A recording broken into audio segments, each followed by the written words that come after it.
নমস্কার, আমি নেহা। খোলা মনের খোলা চিঠি সিরিজের নতুন একটি পর্বে আবারও সকলকে স্বাগত জানাই। আজকে চলে এসেছি আবারও একটি নতুন চিঠি নিয়ে। আজকের চিঠিটি যে আমাকে পাঠিয়েছে সে আমার খুব কাছের একটা বোন, এবং সে আমাকে বারবার অনুরোধ করেছে যে দিদি তুমি চিঠি পড়ো, যা খুশি তাই করো, শুধু আমার নামটা যেন সামনে না আসে। তো দিদি হয়ে বোনের আবদার তো ফেলে দিতে পারি না, তাই ওর নামটা অজানা থাক। তবে ও যাকে চিঠি লিখেছে দেখা যাক সে তাকে চিনতে পারে নাকি। শুরু করি আজকে চিঠি। তবে প্রাপক দেওয়া আছে তুমি, ঠিকানা উত্তর 24 পরগনা, পিনকোড 13187, প্রেরক আমি, ঠিকানা বীরভূম, পিনকোড 6724। দেখা যাক সে চিঠির ভেতরে কি লিখেছে। যদিও আমি কিছুটা দেখেছি, তবে পুরোটা আমারও দেখা হয়ে ওঠেনি। দেখা যাক।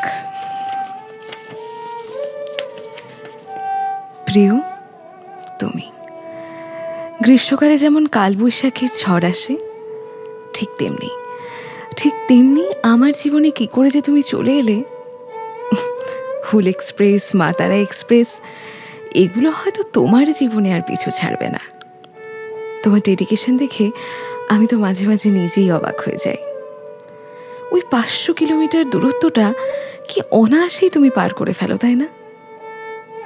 তোমাকে দেখে বারবার বিশ্বাস করতে ইচ্ছে হয় যে ইচ্ছে থাকলে সব সম্ভব। বিশ্বাস করো, অনেক চেষ্টার পরেও না নিজের মনে বারবার আসা কথাগুলোকে আমি গুছিয়ে লিখতে পারছি না। তবে একটা কথা বলতে চাই, একদিন তুমি অনেক বড় স্টেজে পারফর্ম করবে। আমি হাজার হাজার মানুষের ভিড়ে দাঁড়িয়ে দেখব, মিশে যাব তাদের মধ্যে। অনেক বড় হবে তুমি। দেখো দেখো, একদিন আমি গান করতে শিখব, যাতে তোমার ইচ্ছেটা পূরণ করতে পারি। ভালোবাসি তোমাকে। কঠিন বেহায়াসী পুরুষকে বাধ্য প্রেমিকে পরিণত করার প্রক্রিয়ায় আমি কি সফল হতে পেরেছি?